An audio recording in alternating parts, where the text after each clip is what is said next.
I never imagined I'd be telling my story here, but after what happened, I need to let it out. Maybe someone will learn from it, or at least get a kick out of the twist. So, I was married to Lisa for 7 years. She was charming, spontaneous, and the life of every party. I was a quieter one, stable job, weekend DIYs, board games over bars. We balanced each other. Or so I thought. The cracks started showing about a year ago. She became distant, started staying out late under the excuse of girls' nights and networking events. I didn't question her at first. You don't jump to conclusions when you love someone. But then came the party. Lisa's friend Mia threw a massive house party. Loud music, flowing drinks, the kind of scene Lisa thrived in. She insisted I come along for once. Said I was too boring and needed to live a little. That night, I saw a version of my wife I'd never seen before. Flirting openly, laughing too hard at random guys' jokes, disappearing for long stretches. Around midnight, I caught her whispering to a guy in the corner, some flashy dude in a designer shirt. I didn't want to believe it, but her hand was on his chest, and his was on her waist. Too familiar, too intimate. I left without saying a word. That night, I didn't sleep. I didn't cry. I just thought, for hours. The next morning, she stumbled in around 8 a.m., looking like she'd been out all night, which she had. She reeked of alcohol and someone else's cologne. I didn't confront her. I played it cool, because I had an idea. Not just revenge, but something more elegant, more permanent. Here's where it gets interesting. Lisa had always been obsessed with appearances. Instagram perfect vacations, couple selfies, dinner parties, the whole curated image. So I played along. For the next month, I pretended everything was fine. I even suggested we host a party of our own, celebrating our love. I said.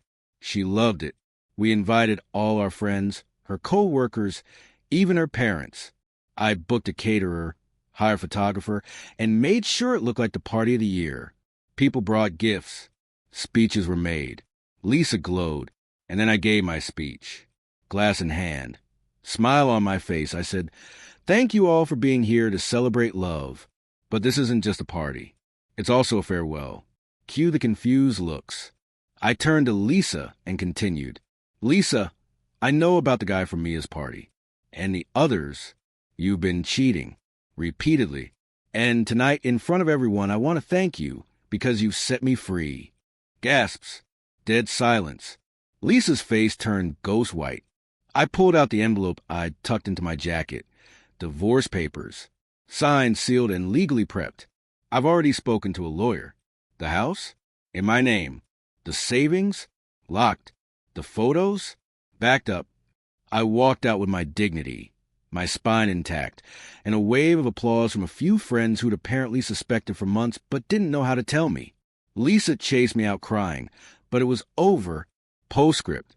That was 6 months ago. I'm now dating someone who genuinely respects and values me. Lisa? Word is, she tried to date the party guy, but he ghosted her a week later.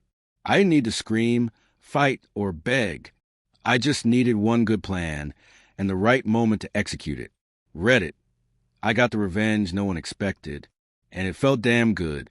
After the party, word spread like wildfire. Our mutual friends were divided, some shocked, some quietly nodding in agreement, like they had seen the signs long before I had. But the most surprising thing, the outpouring of support I got. Guys I hadn't talked to in months were DMing me.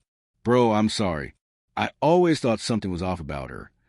I saw her with that guy once, but didn't want to get in the middle." One even admitted Lisa had tried to flirt with him behind my back. Turns out my perfect marriage had been a facade for a while. The aftermath. Lisa tried damage control, of course. The very next morning, she posted a heavily filtered photo of us from the party. Captioned, "When life throws surprises, you smile through it." Comments were brutal. People weren't buying it. She texted, called, left voicemails crying, apologizing, promising it was only that one night.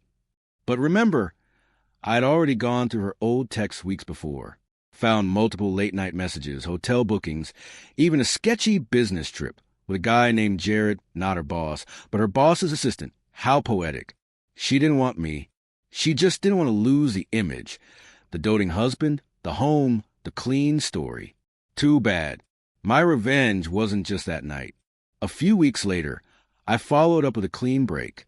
I sold the house, moved to a new city, new job, new life, cashed out some investments I had kept separate. Thank God I listened to my paranoid friend who advised it years ago, and upgraded my entire lifestyle. Lisa, on the other hand, she moved in with a friend after getting evicted from her overpriced apartment. No stable income, no fallback plan, and a shrinking circle of people willing to tolerate her drama. Here's the kicker. Remember the photographer I hired for party? I had him shoot the entire event, including Lisa's reaction to my speech. I didn't post it publicly, but I may have shared the footage with a few select people, especially those she lied to. Her own parents called me a week later and apologized for ever doubting me. So what did I learn? That revenge isn't always loud. It doesn't have to be cruel, vulgar, or dramatic. Sometimes it's a quiet mic drop in front of all the right people. And sometimes the best revenge is letting someone destroy themselves while you walk away, free, clean, and smiling. So yeah, Lisa won a guy for one night. She lost a husband for life. And I gained something better. Peace. Reddit, thanks for listening. I'm doing just fine now. And next time, I'm trusting my gut because it never lies. Fast forward 3 months. I'm sitting on a balcony in a new city. Clean skyline, quiet evenings, and no passive-aggressive tension lingering in the air like it did in my old home. Funny how quickly your life can feel brand new when the weight of someone else's betrayal is off your shoulders. But Lisa, her story didn't end quietly. The last twist I didn't see coming. One day, I got an email. Anonymous sender, no subject line. I almost deleted it, but something made me open it. Inside were screenshots.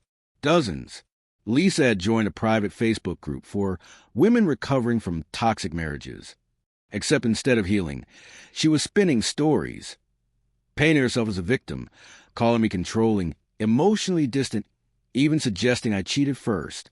It was laughable until I saw the usernames commenting. One was my former coworker. Another was a distant cousin. She was smearing my name to anyone who'd listen.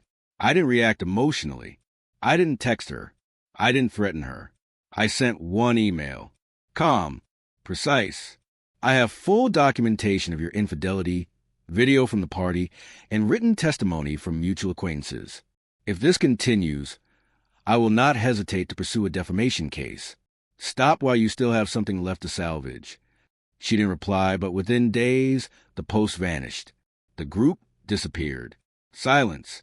A final encounter. About a month ago, I ran into her at a mutual friend's birthday brunch. Totally unplanned. I was with someone new, Maya, kind-hearted, calm, smart in all the ways Lisa never cared to be.